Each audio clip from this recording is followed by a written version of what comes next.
para makita nyo lalo yung quality ng mga watches dito. So Oceanos 165,000 yun. Ayan. And then yung sunod nyo, Casio Oceano 60,500 yan.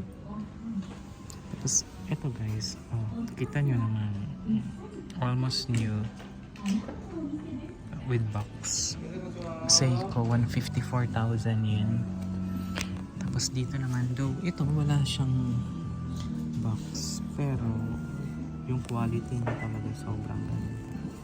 9 out of 10 chronograph. So this is 110,000 yen. Yan. Wired chronograph. Ito guys, 7,920. Dito Seiko. So ito Seiko automatic diver's watch na this is 34,980. Yan yung ano niya, yan yung price niya. 34,980. Tapos ito naman with box din to. Seiko din siya.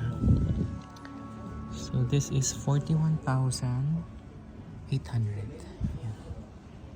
Original. Yeah.